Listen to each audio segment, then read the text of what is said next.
What's going on, everyone? I'm just a typical, average American, here today to react and learn about Canadian news. Because as an American, I never get to see Canadian news here in the United States. So today, I'd like to take some time to learn about the current news and events happening in Canada right now. Starting with hot weather will fry most of Ontario and Western Quebec this week. Is it getting hot in Canada?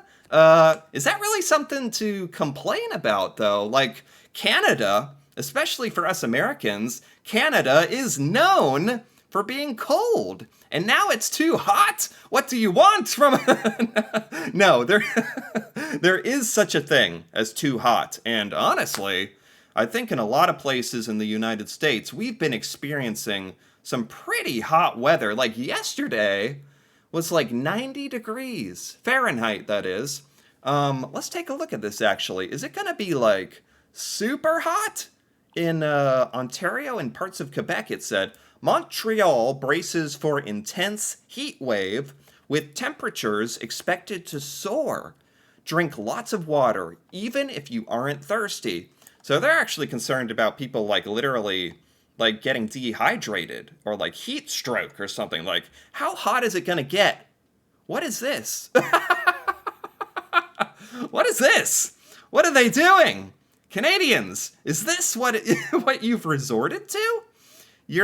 What are they? They're like dunking their heads. Is this like a public fountain?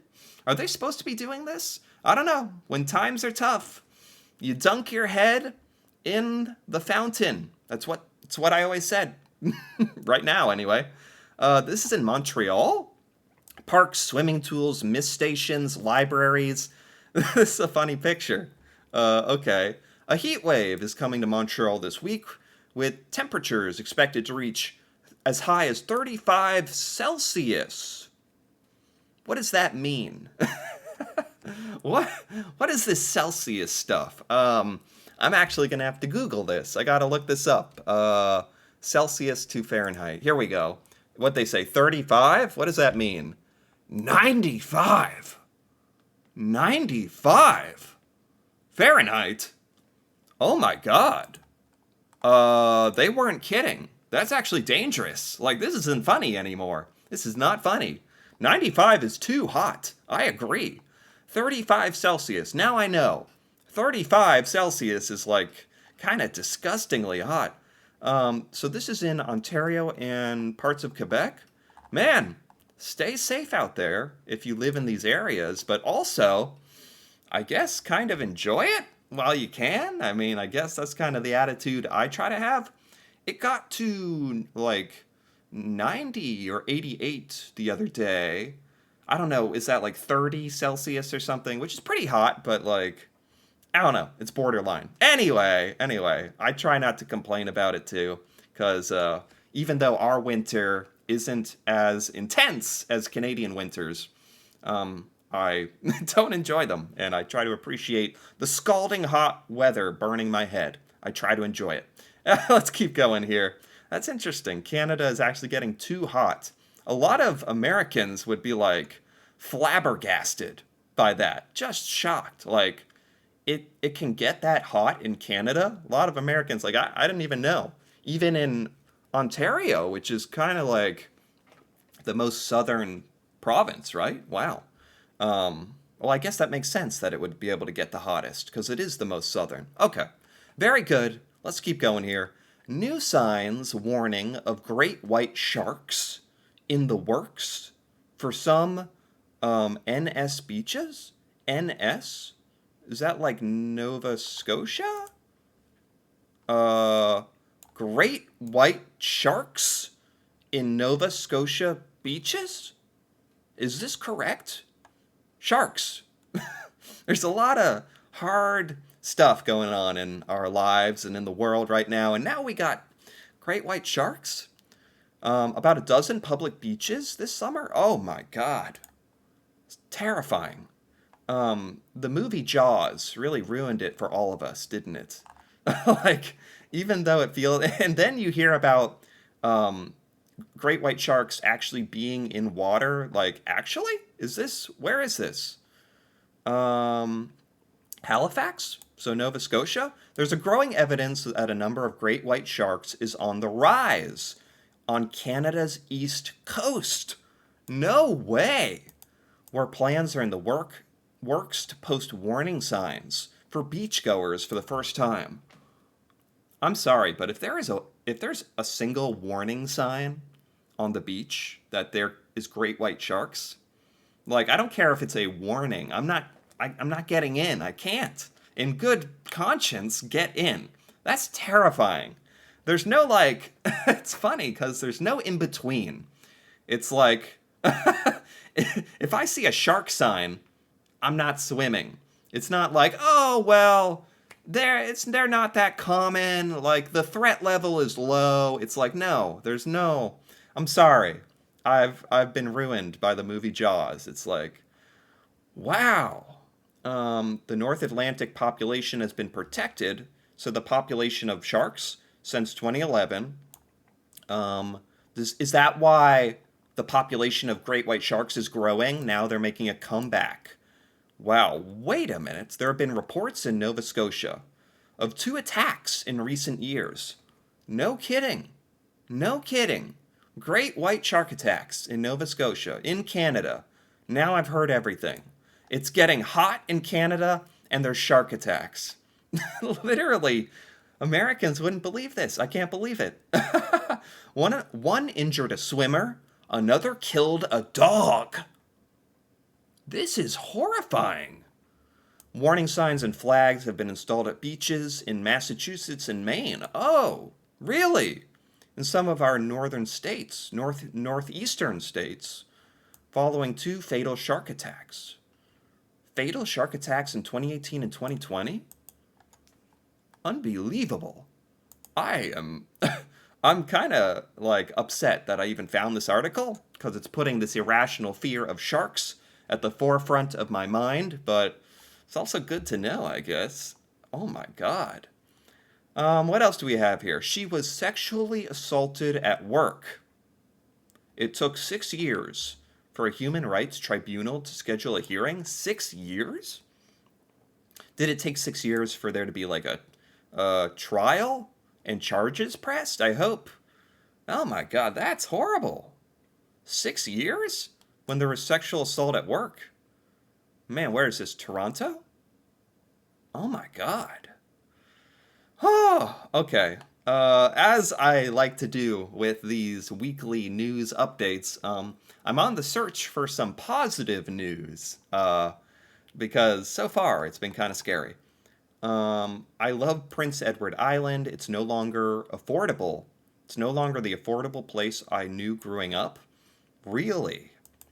Skilled trades competition in Quebec City, highlighting the rise of status of blue-collar work. A trades competition, like hairdressing competition or like carpenter races, like how fast can you build a house? I love that. I think like there needs to be more of an emphasis on blue-collar work, because it's honestly some of the most important stuff in our society, that blue-collar work, the stuff that everyone needs. I need my haircut every every couple of months. You need your house built. You need your plumbing done. Countless things. Even the what technically is blue collar work, actually. Anyway, that's cool. Like I'm wondering if we're including service workers that work in is working in a restaurant blue collar work technically? I don't know. Anyway, that's cool that they're highlighting that with the competition. I think that's really important stuff. And more Americans need to realize like you don't have to necessarily go to college and try to do something there and get a degree and find this career that way. There's fantastic career trajectories you can have straight out of high school with blue collar work, with trade skills, and anyway, I'm a little passionate about that. What else do we have here? Greg Furtuck found guilty of first-degree murder in 2015 disappearance of his wife, Greg Furtuck.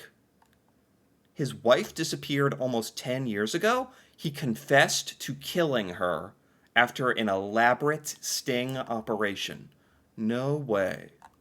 He dumped her body in a rural area where he hunted deer? No way.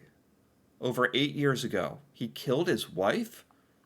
She was last seen near the farm in Saskatoon, or Saskatchewan, excuse me. No way. Body was never been found. And then they like investigated him and got him to admit to killing her, like on tape, by tricking him, sounds like. A sting operation. Well, good. Good. That was probably a cold case. Like, it's been almost 10 years. And they finally found out who did it. Good. Oh my God. Some of this Canadian news is like genuinely kind of crazy, I gotta say. In a good way.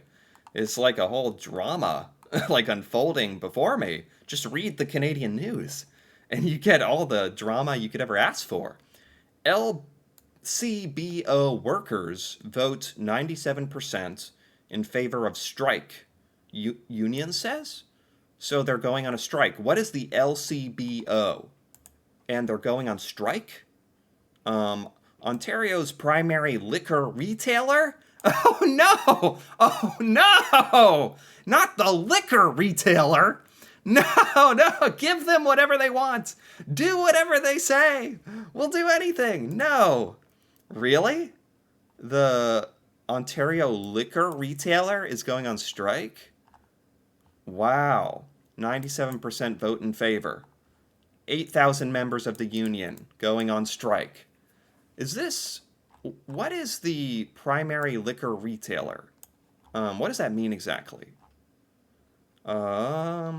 They refuse to bargain, and they don't quite know exactly what they need to offer to avoid strike action.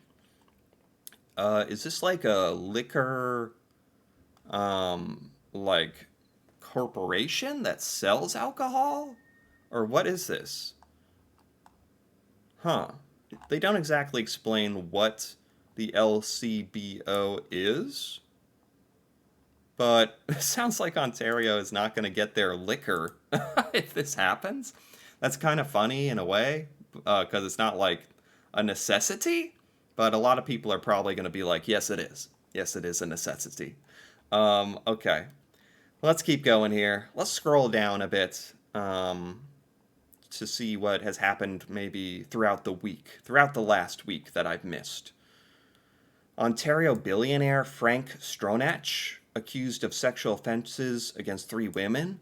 Man, a lot of sexual assaults, sexual offense charges in the news this week. That's extraordinarily sad and horrible.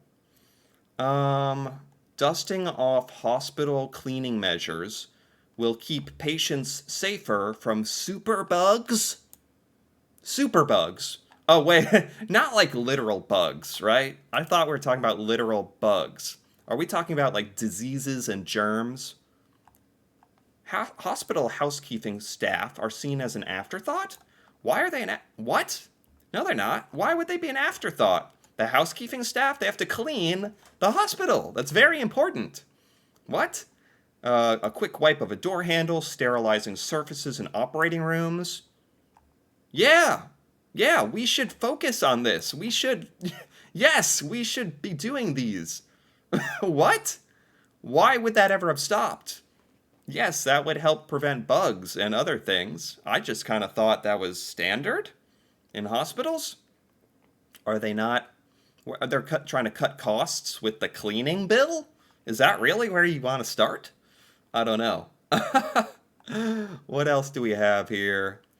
So far, Wildfire kept from advancing into Fort Good Hope NWT. What does that mean exactly? NWT? So they've managed to keep a wildfire from advancing into Fort Good. 300 people have left a community of 500. That's so sad. This is a small Canadian community where a wildfire is trying to push its way in. It makes it sound that the wildfire lasts quite a long time, and it's like this prolonged struggle to stop it. They're trying to stop it from reaching Fort Good Hope. Oh, man. What do you even do? Oh, they got a little map here. Wow, and a lot of people have been forced. I've been reading about Canadian wildfires. That pops up, it feels like, every week or so in the Canadian news. Super sad. Super. Just a horrible thing. And it's not really something that you can totally prevent, is the tragedy. And it literally ruins people's homes. Like, the homes get burnt down. Like, actually. Horrible situation. I hope the people are doing okay. I hope they can keep that from spreading. What else do we have here? They weren't alone. 1 year later, families gather in Manitoba to remember bus crash victims. There was a bus crash in Manitoba a year ago. That's very sad. An 88-year-old was among the 25 people on a bus hit by a semi-truck on Highway 15 and Trans-Canada Highway. They were on a day trip to a casino. Deadliest bus crash in Manitoba history. This happened a year ago, but I'm just now hearing about this for the first time. That is so incredibly sad. Yeah, it's nice to remember these people. But I'm really desperately trying to find some, like, uplifting news here. Like, seriously now? There's been quite a bit of death and destruction and hospital bugs and wildfires and sexual assault, and that's important to, like, obviously report about these things and to acknowledge. But is there anything else here that can catch my attention? This British Columbia teen designed a rocket to keep an eye on wildfires. Good. Very good. Very good. I love that. Anything else?